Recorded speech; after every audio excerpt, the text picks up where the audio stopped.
नमस्कार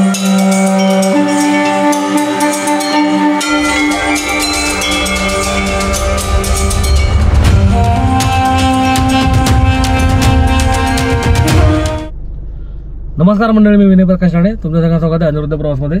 स्वतः आपण आता आलो आहे परशुराम मंदिरात आलो आहे. परशुराम मंदिरात आपण चाललो आहे. ऋतुजा आहे, आई आहे. आई जागा शकते बसायला, आई बसायला शकते. तर पायऱ्या उतरायचे असतात ना तिकडे, म्हणून मग ती म्हणाली मी थांबते, तुम्ही जाऊन या. तर आपण मंदिरात आपण अगोदर आलोय ना, पप्पा आणि आलोय, दोनदा आलो आपण.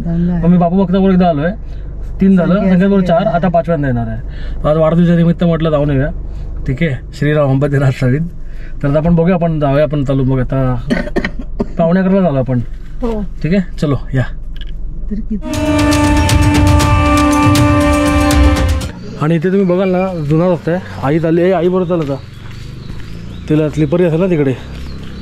तर आता तुम्हाला दाखवतो, इथे आपण बरंच जुनं मंदिर आहे. आतमध्ये फक्त अलाउड नाही शूटिंग, त्यामुळे आतमध्ये नाही करणार, बाहेरनं दाखवतो. आतमध्ये तुम्ही स्वतः येऊन बघा, म्हणजे मंदिराचे वाईब्स घ्या, मस्त आहेत आणि खरोखर सुंदर. हळूहळू चालत जाऊ शकतो आपण ना. इथे विहीर पण आहे जुनी.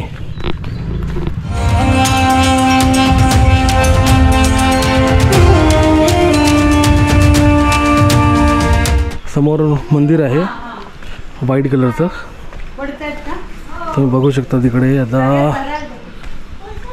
मध्यंतरी रंगकाम पण केलं आहे. इथे पुढे राईटला एक विहीर पण आहे जुनी. इथे विहीर आहे. होय, आता तिकडून घेऊन येतं नंतर, मागा माहीत नव्हता. ही विहीर आहे. विहीर चालू आहे का, जाऊ काय? हां,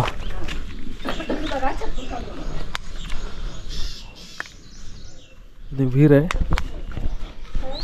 नाही, ते विहीर फक्त आहे.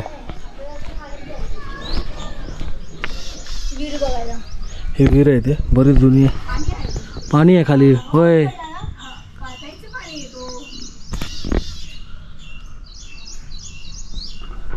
हा असा जुनं रहाट आहे इकडे.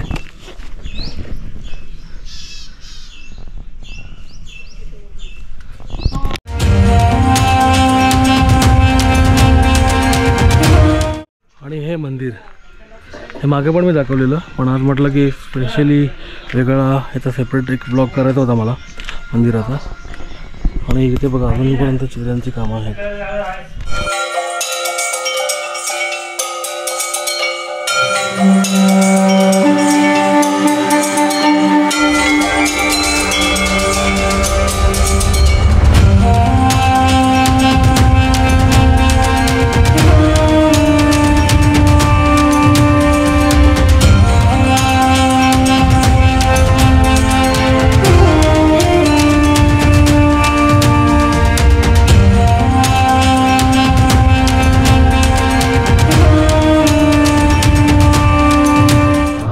हा जुना दीपस्तंभ आहे, खूप जुना दीपस्तंभ आहे, तुम्ही बघू शकता. आणि इथून मग आपण पुढे निघालो असं की इथे ब्रह्मेंद्र स्वामी स्मृती केंद्र आहे. म्हणजे हे जे मंदिर जीर्णोद्धार केलेलं आहे, हे जे मंदिर बांधलेलं आहे, त्यांना महाराजांना स्वप्नात दृष्टांत झाला की इथे मी वास्तव्यात आहे, परशुराम भगवान ते वास्तव्यात आहे असा दृष्टांत झाला. आणि मग त्यांनी म्हणजे इकडे ते तपश्चर्येला बसलेले आपले भगवान श्री परशुराम. आणि यांना महाराजांना दृष्टांत झाला, मग त्यांनी स्वप्नामध्ये दृष्टांत देऊन मग इथे नंतर मग त्यांनी मंदिर बांधले भगवान श्री परशुरामांचं. 700 ते 800 वर्ष जुनं मंदिर आहे. त्यानंतर मग त्यांनी वर्ण फक्त थोडीशी ते त्याचा मेंटेनन्स केलेलं आहे. बाकी जुनं मंदिर तसंच ठेवलं आहे त्यांनी, म्हणजे आहे तसंच आहे. त्याच्यावरती मग फक्त ते वर्ण काय लिकेज होऊ नये म्हणून मग त्यांनी वर्ण सगळं ते कळस बांधलेलं आहे. आणि इथं आपण दीप लावू शकतो. तिथे नवग्रहाप्रमाणे झाडं लावलेली आहेत त्यांची. ओके, वृक्ष लावलेले आहेत. इथे पार्किंग आहे आता खाली. इथे हे हनुमंत बाप्पाचं मंदिर आहे, तिथे गणपती बाप्पाचं मंदिर आहे. आणि इथून आतमध्ये शूटिंग नाही आहे करतायत, म्हणून आपण नाही करू शकत. आणि एक गोष्ट चांगली केलेली आहे इथे की आता जेंट्सला हाफ पॅन्ट नाही आहे, आणि म्हणजे लुंगी घालायची किंवा फुल पॅन्ट चालेल, जीन्स चालेल, फुल पॅन्ट चालेल, आणि नसेल तर मग लुंगी घालायची. आणि स्त्रियांनी साडी किंवा पंजाबी ड्रेस चालेल, नसेल तर मग त्यांनी लुंगी बांधायची आणि ओढणी बांधायची. आणि इथे याग होतात, इथे याग होतात. इथे मागे साऊथ इंडियन तमिळनाडूचे लोक आलेले त्यांनी पण इथे याग केलेला आणि त्यांच्या वर्तमानपत्रामध्ये ह्या मंदिराचा उल्लेख आहे. आणि हे मंदिर जवळजवळ 700 ते 800 वर्ष जुनं मंदिर आहे. आणि इथे साक्षात परशुराम भगवान आहे. एक असं एकमेव मंदिर आहे जिथे साक्षात परशुराम भगवान तपश्चर्या करतात. म्हणजे तपश्चर्या करतात आणि बाजूला मंदिराच्या आपण बघतो त्या उजव्या बाजूला कामदेवाची मूर्ती आहे आणि डाव्या बाजूला काळ देवांची मूर्ती आहे. आणि इथे दुसरा दीपस्तंभ आहे. मागे रेणुका माता मंदिर आहे, म्हणजे भगवान भृगुराज श्री परशुरामांच्या माता त्यांचं मंदिर आहे इथे मागे. आणि इथे मी म्हटल्याप्रमाणे याग होतात. आणि इथे मी बघाल ना मागे पण बघा सगळं बांधकाम जुनं चिऱ्यांचंच आहे. आणि हे रेणुका माता मंदिर आहे. आता आपण इथून पुढे निघूया पाय पडून. इथे नक्षीकाम बघू शकता केवढं जुनं आहे. पाषाणावरती केलेलं नक्षीकाम आहे, जुनं खूप जुनं आहे.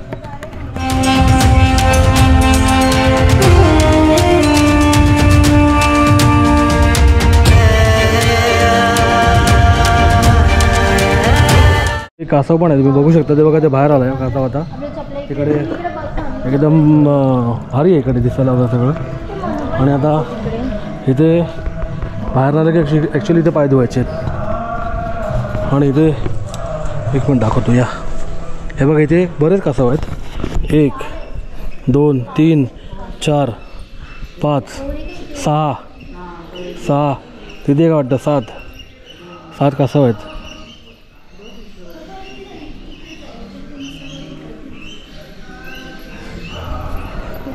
आणि इथे गोमुख आहेत. आणि जुनं बांधकाम पण अजून तसंच आहे इकडे मागे. तुम्ही बघितलं ना तर वरती बघा ते जुनं बांधकाम सगळं तसंच आहे अजूनपर्यंत A to Z. आणि हे पूर्वी इथे असं दिवे लावायला असायचं. आणि इथे बघा इथे पण तुम्ही बघू शकता ना, इथे पण असा एक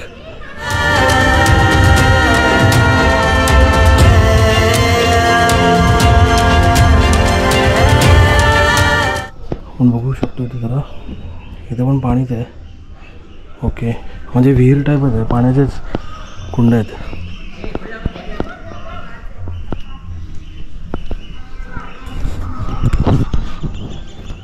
आणि हे इथे कासव आहे. म्हणजे म्हणतात म्हणजे आपल्या पुराणात लिहिलंच आहे की भगवान श्री परशुरामांनी ही जागा निवडली तपश्चर्येसाठी. म्हणजे जिंकलेली पूर्ण पृथ्वी दान करून ते तपश्चर्येसाठी इथे आले.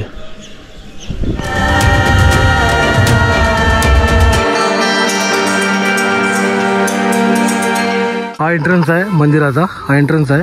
आणि आता बघा इकडनं अशी गाडी येते, इकडनं गाडी येते पार्किंगला. आणि इथे पार्किंगला जागा आहे. इथे पार्किंग करून तुम्ही मंदिरात इथून सगळं जाऊ शकता पाय पडायला. भगवान श्री महाविष्णूंचा 6वा अवतार भगवान भृगुराज श्री परशुराम चिपळूणला परशुराम घाटामध्ये मंदिर आहे. पार्किंगची सोय आहे इथे. 700 ते 800 वर्ष जुनं मंदिर आहे. ब्रह्मेंद्र स्वामी महाराजांना स्वप्नामध्ये दृष्टांत झाला की मी अजून इकडे वास्तव्य करतोय. संपूर्ण पृथ्वी जिंकून भगवान परशुरामांनी जेव्हा ती दान केली आणि तपश्चर्येत ते इथे आले. आणि पूर्ण एकमेव असं मंदिर आहे की ते तपश्चर्येचं असं मंदिर आहे. म्हणजे ते अजून पण आहेत. आणि इकडे तुम्ही आलात तर तुम्हाला फील होतं आहे तसं शांत आहे. रूल एकच आहे आता की सगळ्यांना बरं केलं तर केलंय ते रूल की मुलांनी जर शॉर्ट्स घातले असेल तर सगळ्यांनी त्यांनी लुंगी लावायची तिकडे असते सोय. फिमेल्सनी म्हणजे स्त्रियांनी जर ओढणी घ्यायची. आणि तसं ओढणी म्हणजे पंजाबी ड्रेस चालेल आणि साडी हा पंजाबी ड्रेस आणि साडी. जर तुम्ही वन पीस किंवा असं काही घालून जात असाल तर तुम्हाला पण ओढणी आणि लुंगी सारखं बांधावं लागेल. पाय कव्हर पाहिजेत. हा ते तसं आहे. तर आपण ते आता बघितलंय. तर मी बऱ्याच वर्षाची बड्डे दिवशी अजून म्हणजे काय पाहिजे चांगलंच आहे ना. आपल्या इष्टदेवतेचं दर्शन झालं, मस्त वाटलं. माहिती घेतली, त्यांच्याशी बोललो जरा. ओके. आणि नंतर मध्ये सांगत होते त्यांनी बरीच स्टोरी एक मला सांगितली तिकडे अजून की जे जहाज समुद्रातलं जहाज मार्गी लागत नव्हतं. आणि त्यातनं मग त्याने दृष्टांत परत आला की तिथं मंदिर बांधलंच की तुला ते मार्गी लागेल. पण एक्झॅक्टली मला ऐकायला लागला कारण तिकडे आवाज पण बाकीचं पण होतं. म्हणजे सगळे लोक गर्दी आली तिकडे. ते काका सांगत होते मला. तिथे त्यांचा भगवान भृगुराज श्री परशुरामांचा आराम करण्यासाठी तिकडे ते एक आराम करतो ना आपण म्हणजे पलंग कसा असतो आराम करायला झोपायला आणि निद्रास्थीन व्हायला त्यांना ते आहे. तर नक्कीच तुम्ही इकडे आलात तर या.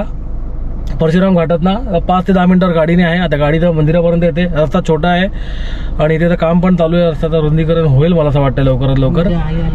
आणि आई तिकडं चालत आलेली. तर आता तर हा आजचा तुम्हाला सगळ्यांना ब्लॉग आवडला असेल.